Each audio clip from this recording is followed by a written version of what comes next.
ovde, mada imamo najavu da će dnevna bolnica iz Pavonove biti preseljena i početi sa radom sledeće nedelje, kao nezvaničnu informaciju, ali moram da kažem da smo mi imali obećanja koje su glasila samo za nekoliko dana, za još par dana,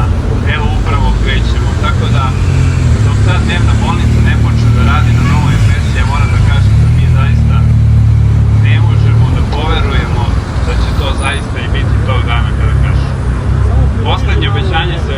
vodilo baš na ovaj 1. decembar i zato smo se mi simbolično okupili ispred zgrade u Kneginji Zorki, gde smo na jedan simboličan način i otvorili tu zgradu, uverili se u stanje kako je tamo, ali s druge strane, kažem, daleko je to bilo od ispunjenog obećanja da će to biti današnji dan kada ćemo mi moći u tim prostorijama da održimo i naš sastanak porodičnog kluba i da generalno pacijenti dnevne bolnice započnu i završe terapiju u tom prostoru. Okupili smo se i danas i okupljaćemo se i dalje ukoliko baš na ovom mestu, ukoliko taj prostor ne započne sa radom sledeće nedelje, a iskreno zadovoljni smo da naš problem bude rešen na bilo kakav način, da dobijemo novi prostor za rad, ali s druge strane ostaje gorčina u ustima na koji način se to odigrava, da ne možemo da dobijemo konkretan datum, da i one datume koje dobijemo ne budu ispoštovani, da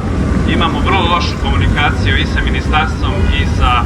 institucijom u kojoj se lečimo i nažalost to je neki nauk i za ubuduće i to su neke stvari koje mi kao inicijativa pacijenata Pavonova želimo da menjamo. Želimo da aktivno učestvujemo, znači, u sređivanju, u nekim daljim akcijama oko prostora, oko plana, planiranja lečenja i na neki način želimo bolju komunikaciju sa svim tim institucijama. Hvala vam još jednom, kažem, nadam se da se nećemo ovde više okupljati, ali s druge strane siguran sam da ukoliko zgrada